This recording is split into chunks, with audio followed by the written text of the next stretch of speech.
Hey guys, it's SirAlum1 and welcome to something I want to make a brand new ongoing series on my channel.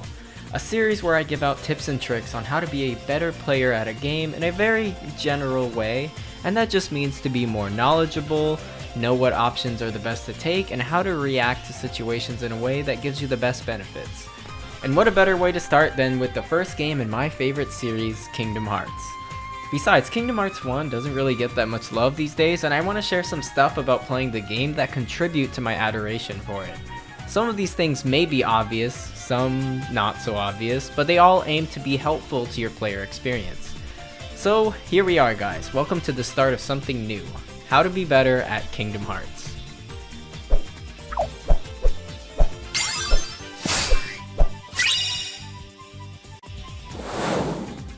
Master the short hop. So this is going to be a big core part of many of these tricks. Kingdom Hearts 1 is pretty much the least floaty game in the entire series, but that doesn't mean you need to keep to the ground all the time. Jumping, and more specifically the short hop, is incredibly helpful in this game. This is Sora, and he's going to help us demonstrate almost everything we have to talk about today. Say hi, Sora! Okay, so all a short hop means is to tap the jump button very quickly so your full jump does not come out, to have Sora start falling again earlier. Now, if you do an aerial action such as attacking with quick timing, Sora will fall to the ground and can land even earlier than that. When Sora falls to the ground, he has less recovery and can jump again or start moving much faster than if he were to do the same actions on the ground. Short hopping is a fantastic technique for getting your air combos out even on grounded enemies. Generally, most of the time you want to air combo enemies since they are faster, more efficient, and slightly safer. Ground combos aren't useless, and if you're trying to use a specific ground finisher or are just relaxing because you're staggering a single target, a ground combo can be just fine sometimes. But because of air combo speed and recovery, it allows us to do neat things such as infinitely combo bosses that have no retaliation at all, such as the Final Fantasy kids on Destiny Islands. But don't be fooled, you won't be able to just 1-2 every humanoid boss in the game. Still, even on those bosses, if you want to save time, do damage faster, and have things be more snappy, get used to short hopping and air comboing your targets. Speaking of air combos, when you are air comboing, Kingdom Hearts 1 is unique in that it's actually better to time your attack button presses with the end of each of Sora's swing animations rather than mashing for more consistent, quick swings. You see, when you are mashing attack as hard as you can, you do have the possibility of being a few frames late on the next attack window, and you'll drop down lower and possibly drop your combo. Sure, mashing gets the job done 99% of the time, but being precise with your swinging actually benefits you in this game. And yes, short hopping even applies to our magic use. Unlike the rest of the series, in Kingdom Hearts 1 you don't stay suspended in the air while casting a spell. Sora falls normally during the cast animation. Remember, landing on the ground cancels your action with a shorter landing lag, so because of that you can cast spells more quickly with short hopping. Say you run into a mob of enemies and you want to cast Blizzard. Look at how much of a difference in speed and damage short hopping and casting Blizzard does in comparison to just casting the spell normally. It's incredibly useful. Of course, sometimes ground magic is better, like when you want to spam fire really fast, but other than that, you should try and always short hop your spells. One thing I've seen happen a million times though, is people trying to short hop Cure. You're still falling while casting spells, like I said earlier, and Cure takes longer for people to cast because they have to select Sora on top of casting the spell. Because of that, many people try to short hop and cast Cure and end up falling to the ground, failing to let the Cure animation fully play, and die a frustrating death. So just keep in mind, when curing in the air, you actually don't want to short hop for once. Parry instead of guard. When your attack and an enemy's attack clash with each other, it's called a parry. In Kingdom Hearts 1, the guard isn't really the greatest. It works, but there's so much recoil after a successful guard that you don't get as much reward as you could be getting for clashing with the enemy attack. After a guard, you and the enemy oftentimes are kind of in a neutral situation. However, your short hop mastery is about to come in handy. When you jump and do the first attack with Sora, he does this downward slash. This attack is your best bet for trying to get a purposeful parry. When you do this attack and clash with an enemy, Sora will have that recoil, but that lovely landing lag thing will happen again to cancel the animation, and you will most likely be able to start a combo or reposition yourself better a bit before the enemy recovers from their animation, thus putting you in an advantageous state with a punish. Better than the neutral state achieved from guarding an attack. So when you know an enemy's patterns and want to stop their attack, try and go for a short hop parry over a guard whenever you can. If you aren't confident enough to parry an attack that you know is coming, I would still most likely recommend that you dodge roll away instead of guarding. The only time I would recommend going for a grounded parry instead of a short hop is when you have the counter attack ability equipped, because when you have that, oh, the counter is even faster than the short hop version and is so satisfying to land. On a side note, with many parries you will be able to earn tech points, which are just experience points given to you for doing something cool in battle. Tech points aren't only earned through parries, and almost every enemy in the game has a way of netting you tech points, so experiment with all of them and see how you can earn these points for extra EXP in your battles. Some of them can be really exploitable for level grinding. Ow! Extend your jumps. I know I spent all this time talking about short hopping, and here I am telling you to extend your jumps, but this is important.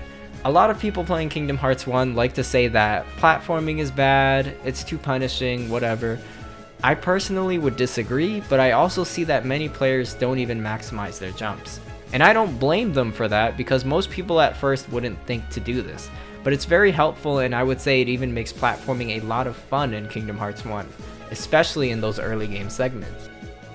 When you go for a jump and are trying to go far, obviously you want to hold the jump button for as long as you can to get a full jump. But at the end of your jump, you can attack to extend your horizontal reach and land a little further forward, and it works wonders for ledges that are ungrabbable. It makes getting across these infamous hippos a walk in the park. Party member management. In the customized menu, you're able to tweak the party member's AI to your liking. Yes, in the very first Kingdom Hearts game ever, you have this option. They have many presets, and you can go to manual to toggle each and every little setting. I'd recommend setting HP items to immediately so I don't have to hear stupid Donald not healing jokes anymore, and set Goofy to use MP items immediately, because the MP gift ability for him is actually amazing and you want to take full advantage of it. I know it says items, but it applies to their spells and abilities as well. To be honest, I don't recommend giving them actual items unless you're doing it for a specific purpose, because party members are really good at wasting your valuables in a heartbeat. Another good thing about party members is you can press the triangle button while in combat to command Donald and Goofy to attack the enemy. It's nice for when you are a little too far from the enemy at a certain moment, or just want to squeeze out as much damage on a single target as you can while you're attacking them. Vortex Sucks. Pretty self-explanatory, but we've all heard of the one or two infamous abilities in Kingdom Hearts games that hinder you more than helping, and in Kingdom Hearts 1, I have to give it to the Vortex combo ability. It's sluggish, has a wide horizontal range, but can have a tendency to go around targets and leaves you open to get hit a lot, so steer clear of this garbage. Hidden Keyblade stats. When scrolling through the equipment menu, it's very easy to see keychains give your Keyblade a certain amount of strength and magic, but those two stats aren't all that matters. I know I said hidden, but the most obvious other difference between Keyblades is the reach. Longer Keyblades are really good for not whiffing attacks, but often lack in the critical hit department, while shorter Keyblades are usually better with critical hits. Speaking of critical hits, that's our next hidden stat. Kingdom Hearts is really interesting because its goal was to take the command menu concepts in turn-based games such as Final Fantasy and bring it into a real-time action environment for the first time. So the concept of a critical hit from a turn-based game, an attack doing more damage than usual based on random chance, is in this game too. The chance applies to your finishers and special attacks generally, and specific attacks of a limit such as the 7th and 13th hit of Ars Arcanum. The chances of a critical hit can be increased through changing your equipment, and most Keyblades detail their critical hit status in the descriptions. You'll notice when you land a critical hit, a bigger effect comes out of your attack. The third hidden factor to Keyblades is a stat called Recoil. Recoil determines the lag on an animation after parrying an attack with the weapon, and the possibility of using the counterattack ability against certain attacks. Stronger attacks need a better Keyblade to counter against them, and weaker attacks can be counterattacked with weaker Keyblades on. There are 4 levels to the recoil stat. The numbers are 1, 30, 60, and 90, and you can see each Keyblade's recoil right here.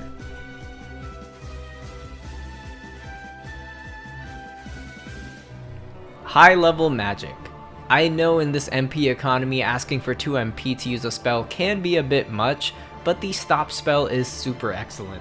It does what it says and freezes enemies so you can attack them for a short time, but what's even cooler is that you can use it on bosses too. It's not going to work on every boss, and the stop duration on a boss is a lot shorter than a normal enemy, but try experimenting with boss battles and you might be surprised with who the stop spell works on. The other high level spell I wanted to talk about is Gravity, because sometimes I see people really go crazy and spam it. When using Gravity, it deals percentage based damage to the enemy.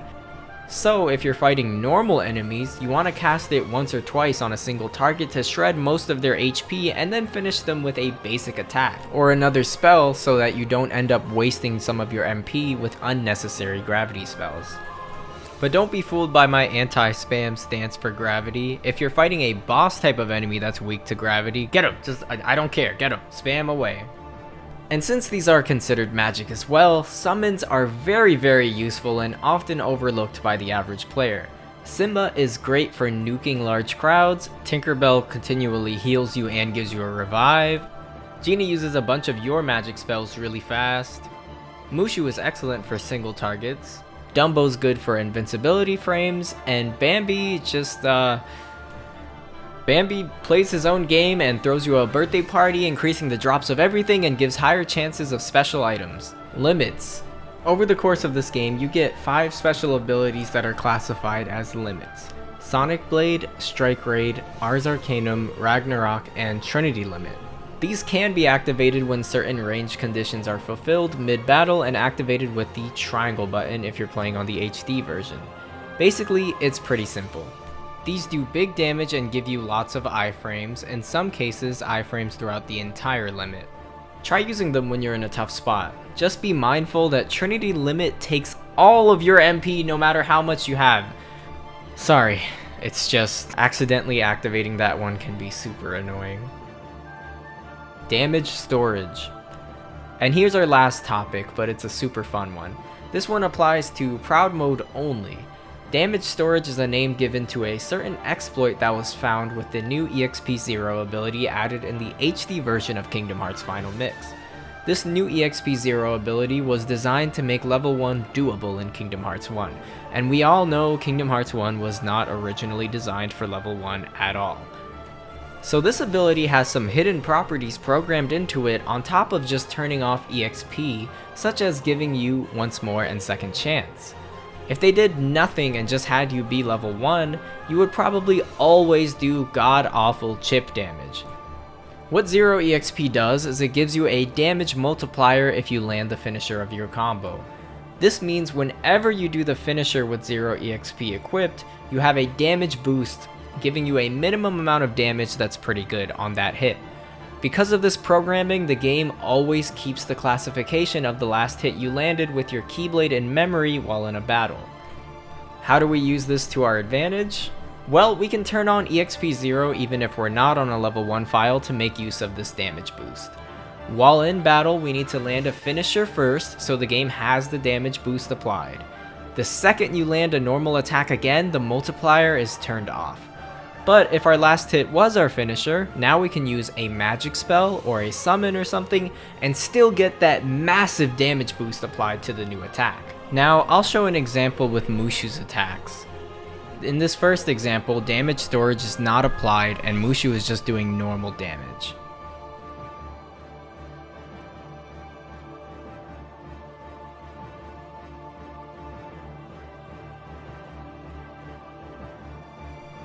In this second clip, it's the same file, but we have EXP0 equipped, landed our finisher, and then summoned Mushu.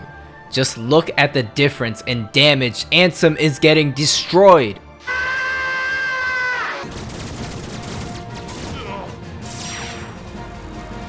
And that's gonna wrap it up with all I have to teach you guys today. I thoroughly hope you enjoyed this video and maybe even found a new appreciation for some of the stuff in Kingdom Hearts 1.